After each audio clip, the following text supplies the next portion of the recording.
It's been a while. How are you? Hi, I'm Shang, and today let's take a look at the Oyster Perpetual 39.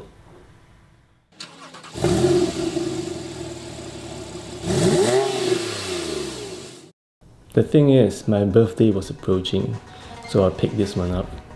I mean, just look at it. What's not to like about a three-handed Rolex?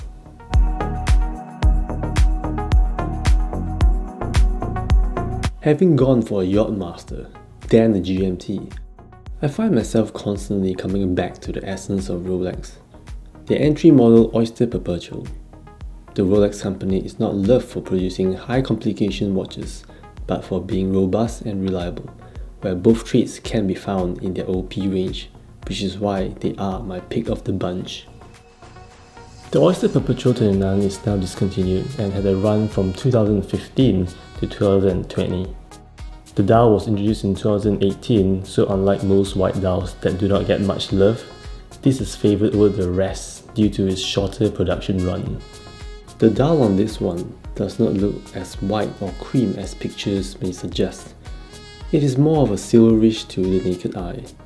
Things are symmetrically spread out with the midic track pushed to the extremities of the dial, helping to tell time even with just a quick glance. When it gets dark, its 11 indices filled with green luminescence will come on. At 47.5mm lug to lug, the 39 with its proportions will feed a broad range of wrists. The case is beautifully sculptured which hugs the wrist well, making this watch comfortable for a full day of wearing. The 114-300 is brushed for most parts, while the sides are polished and so is the bezel. At 125 grams, this is about as much weight as I would like on a watch, because any more would certainly cause wearing fatigue. Unlike Rolexes with a double locking clasp, I actually prefer the single lock because putting on and taking off requires little to no effort.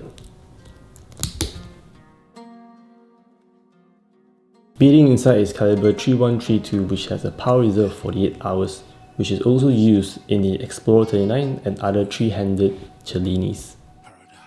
The OP39 is a reliable good watch. There is no bezel to turn, no date to set, no pushes to press, yet it's got its charms. An OP can be said to be a boring watch, but from the way it sits on the wrist to how it sounds off the wrist, that is all that's really needed in a well-made watch. Despite that, it runs a close second to being my favourite recent watch purchase, my number one being the Tudor Black Bay 58 Bronze. Well, Tudors get so much bang for the buck. A GMT or Daytona will be costly to service, but simple Rolex like this one apparently doesn't need servicing until it stops ticking. This very watch has never been serviced and is running plus 5 seconds every 24 hours, which is acceptable for a mechanical watch. Professional line of Rolexes are more exciting to look at, but wearing one for an entire day isn't the most comfortable of things. It wasn't just once that I had the urge to take the GMT master off before my dinner arrived. After a day with it, it was somewhat wearing me out. This may be the case for most people if they're honest enough, or I should start having protein shakes. A model with nominal Rolex pompousness and will get the approval from the minimalist bunch. As much as I would like Rolex to make the 39mm OPs again, it is unlikely to happen as they'll rather push you towards the Black Bay 39's direction. Even so, I might not keep the OP39 for the rest of time, given how much I enjoy watches.